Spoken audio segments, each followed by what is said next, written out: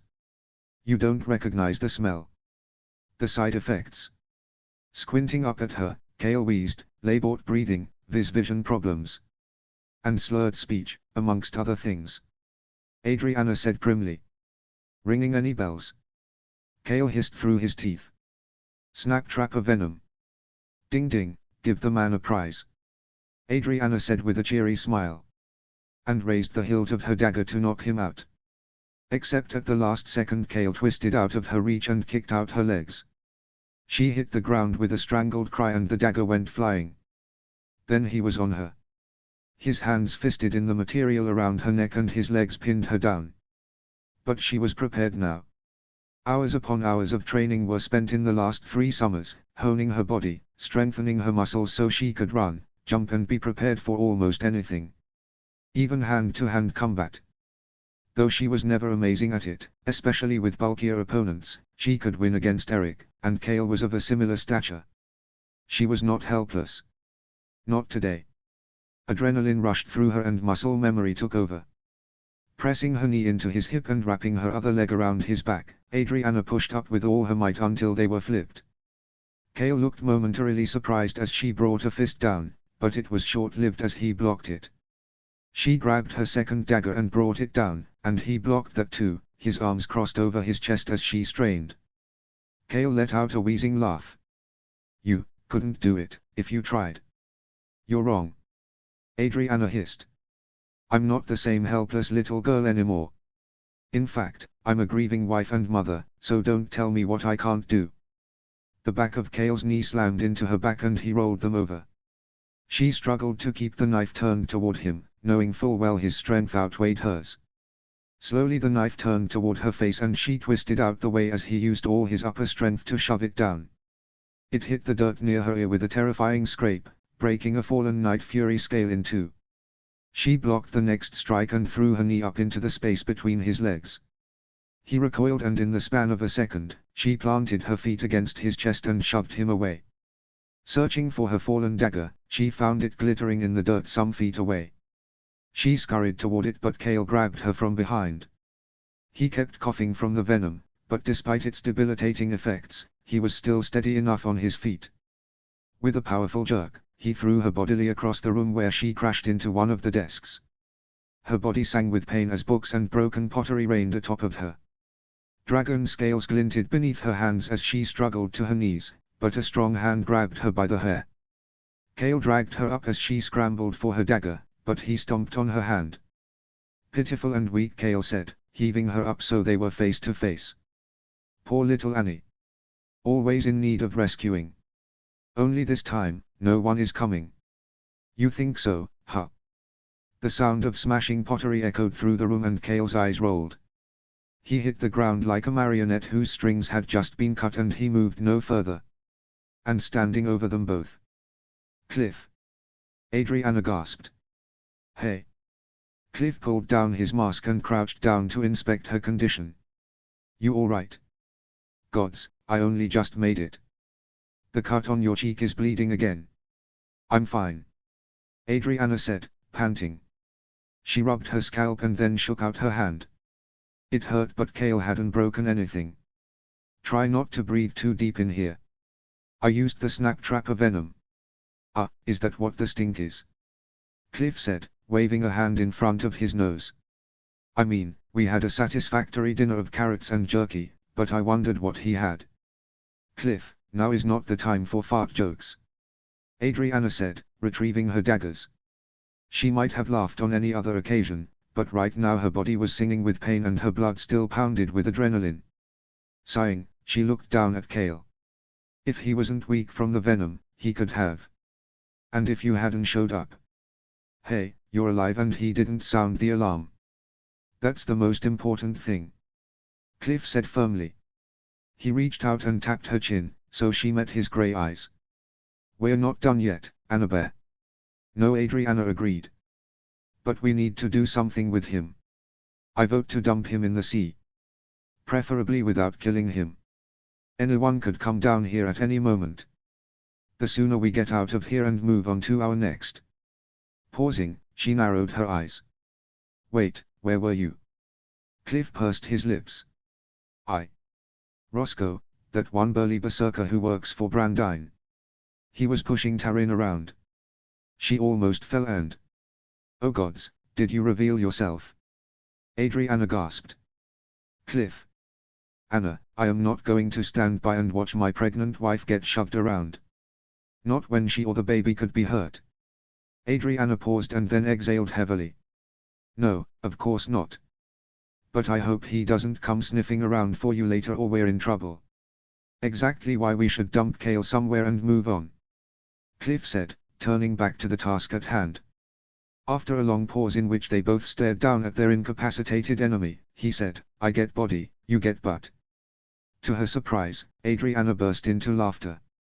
She slapped a hand to her mouth, trying to stifle the giggles, but Cliff's own grin was making it rather difficult.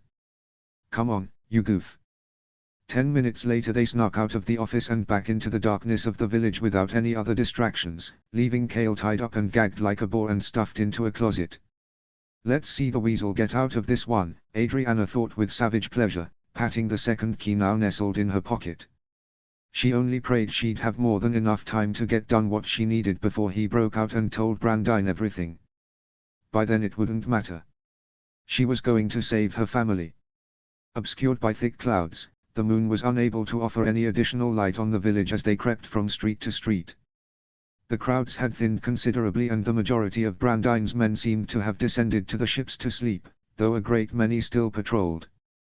To Adriana's amazement, however, no one seemed to stop them so long as they didn't linger or look as if they didn't belong. At one quiet juncture, after an awkward, mostly one-sided conversation with a drunk berserker, Cliff stated their chosen dress couldn't have been more fortuitous. Roscoe, it seemed, wasn't the only one who assumed they were part of Brandine's spy network. Still, Adriana felt a keen sense of dread with every hour that passed. While they visited food and weapons stores, sprinkling powders here, smearing pastes there, she felt the time passing at a rapid pace. Already the darkness was beginning to wane. In the distance, far out at sea, the horizon was now deep navy blue. The first signal to a dreary sunrise. There was still much to do and it would be far more difficult to remain hiding in plain sight if their enemies could see them more closely in the daylight.